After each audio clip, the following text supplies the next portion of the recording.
श्रीमद भागवत महापुराणाचे साकल्य निरूपण दिवस 58वा दशमस्कंध. राजा परीक्षितीने श्री शुकदेवांना विचारले, ब्रह्मन, नंद यशोदेचे असे कोणते पुण्य होते की प्रत्यक्ष भगवान त्यांच्या पोटी आले? श्री शुकदेव म्हणाले, राजा, पूर्वजन्मी अष्टवसूंपैकी एक श्रेष्ठ वसू द्रोण होते. त्यांची पत्नी धरा होती. त्यांनी ब्रह्मदेवांना प्रार्थना केली की हे प्रभू, जेव्हा आपल्या इच्छेप्रमाणे आम्ही पृथ्वीवर जन्म घेऊ तेव्हा जगदीश्वर कृष्णाची अनन्य भक्ती निर्माण होईल असा वर द्या. त्या वराच्या प्रभावाने वसु द्रोण व्रजात नंद झाले आणि धरा यशोदा झाली. वसुदेव देवकी हेही पूर्वजन्मी वर प्राप्त केलेलेच होते. त्यांना भगवंतांनी त्यांच्या पोटी जन्म घ्यावा अशी इच्छा व्यक्त केल्यामुळे भगवंत तिथे जन्मले आणि त्याच्या बाललीलांनी त्यांना कृष्णप्रेम कृष्णभक्ती निर्माण झाली. यशोदेचे कृष्णप्रेम तर चुलीवर तापत ठेवलेल्या दुधाप्रमाणे अक्षरशः उतू जात असे. तो बाहेर बागडत असला तरी त्याच्या आठवणींनीच तिला पान्हा फुटत असे.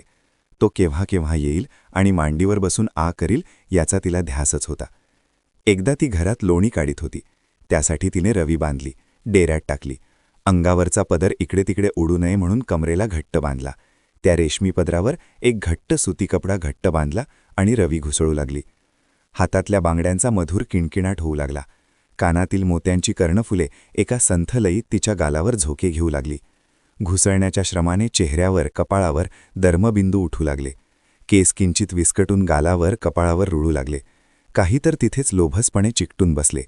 वेणीत माळलेल्या सुगंधी फुलांच्या गजऱ्यातून काही फुले बंध सुटून मोकळी खाली पडली आणि आपण किती आभागी आहो, जगन्मातेपासून दूर झालो म्हणून खंतावली आणि क्षणात सुकूनही गेली.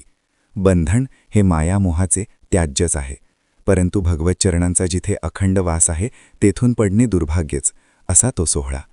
घरगृहस्थीचे प्राप्त कर्तव्य मनपूत करणे, कृष्णाचे म्हणजे भगवंतांची लीला स्मरण करीत तल्लीन होणे, बालकृष्णाच्या आठवणीने प्रेमाचा पाझर फुटून अंगावरची वस्त्रे ओली चिंब होणे, तशातही विश्वदर्शनामुळे झालेल्या ज्ञानाने भक्तिभाव जागृत होणे, हे एक समयावच्छेदे करून कर्म ज्ञान भक्तीचे मनोज्ञ दर्शनच आहे.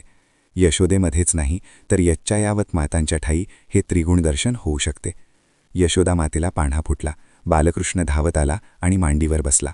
यशोदेने तोंडात स्तन दिला. बाळ डोळे मिटून स्तनपान करू लागले. दोघांचा आनंद गगनसदृश्य झाला.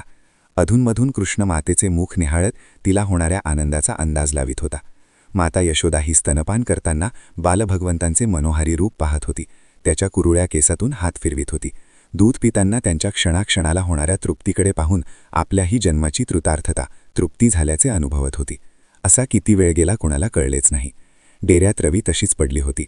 अर्धवट तयार झालेला लोण्याचा गोळा डेऱ्याच्या काठावर बाहेर डोकावत होता. जणू तो कृष्णाला खुणावीत होता. त्याच्या भेटीसाठी व्याकुळ झाला होता. कृष्णप्रेमात चुलीवरचे दूध उतू गेले तेव्हा यशोदा भानावर आली. तिने कृष्णाला बाजूला केले आणि लगबगीने उतू जाणारे दूध बाजूला काढून ठेवले. पिता पिता बाजूला केल्यामुळे कृष्णाला राग आला.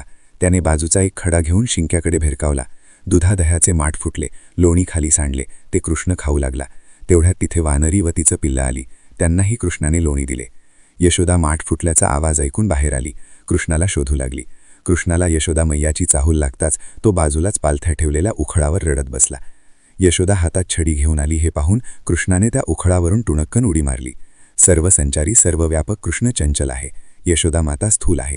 माया मोह प्रेम राग लोभ हे स्थूल आहेत. परमात्मा अतिसूक्ष्म आहे. अत्यंत चंचल अशा मनावरही ज्या योग्यांनी ताबा मिळवला आहे त्यांनाही भगवंत दुष्प्राप्य आहे. स्थूल देहाला कसा सापडेल? त्याच्या पकडीत तो येत नाही. त्याच्या मागे मागे आयुष्यभर पळले तरी हाती लागत नाही. माता थकून बसली. कृष्ण जवळ आला. तिला वाटले आता याला आपण पकडले. पण कृष्णाच्या रडवेले भाव पाहून तिचे अंतःकरण द्रवले. तिने छडी फेकून दिली. तिला वाटले याला आता बांधूनच टाकू. तिने त्या उखळाला बांधायचे ठरवले. तिने दोरी घेतली. कृष्णही गंमत वाटून स्तब्ध राहिले. उखळ आणि कृष्णाची कंबर त्याभोवती दोरी गुंडाळली की गाठ मारण्यापुरती दोरी कमी पडली. तिने पुन्हा दोरी आणली. पुन्हा 2 बोटे कमी. अशा तऱ्हेने घरातील सर्व दोऱ्या संपल्या तरी 2 बोटे दोरी कमीच. हे दृश्य पाहणाऱ्या गोपी हसू लागल्या. यशोदा घामाने डबडवली. कृष्णाला करुणा आली आणि त्याने स्वतःला बांधून घेतले. कृष्णाला आपल्याजवळ बांधून ठेवण्यासाठी अपार कष्ट केले. बांधण्याचा सतत ध्यास घेतला तर भगवंत स्वतःच तुमच्याशी बांधून घेतात.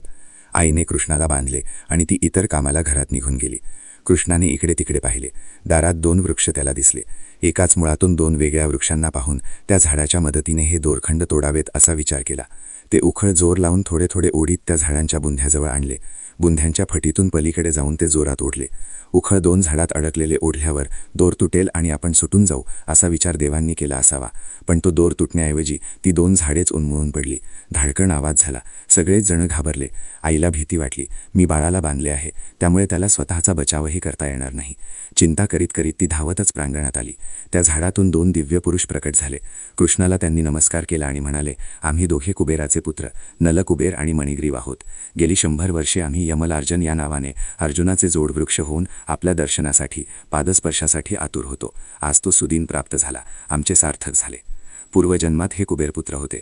मंदाकिनीच्या पात्रात ते जलक्रीडा करीत होते. ते रुद्रगण, यक्ष आणि सोबत अप्सरा. कुबेरपुत्र असल्याने धनसंपन्नता होतीच. तशात वारुणी पिऊन मस्त ऐश्वर्यमद, मधिरामद, जोडीला मदमस्त सुंदर अप्सरा. पदभ्रष्ट होण्यास, आत्मभान सुटण्यास आणि धुंदीत कुणाचाही अपमान करण्यास यातील एक गोष्टही पुरेशी आहे. इथे तर त्याचा अतिरेक आहे.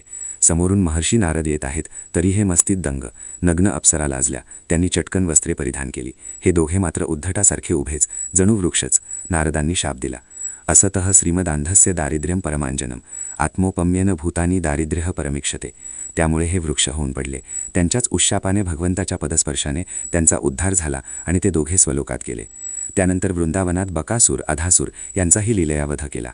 अधासूर प्रत्यक्ष पापमूर्तीच, अध म्हणजे पाप. अशा पापाची स्थिती प्रत्यक्ष परमेश्वरापाशी कशी टिकेल? वैद्यकीय परिभाषेत दुर्गंध, वेदना म्हणजे जंतुसंसर्ग झाला म्हणतात. जंतुसंसर्ग झाला म्हणजे कोणता तरी व्याधी होतो. हे झाले विज्ञानाचे. धर्मशास्त्रात अर्थात ज्ञानमार्गात पूर्वजन्मकृतम पापम व्याधीरूपेण पीडती असे म्हटले आहे. इकडेही व्याधी आहे, तिकडेही व्याधी आहे. याचा समन्वय करायचा झाला तर पापाचं दृश्यरूप किंवा पर्यावसान दुःख, व्याधी आणि दुर्गंधात होते. भगवंताच्या केवळ अस्तित्वानेही पाप उरत नाही. अधासुराला मारताना कृष्णाच्या नेत्रकटाक्षानेही पाप समूळ नष्ट झाले, अर्थात अधासुराचा निराश झाला.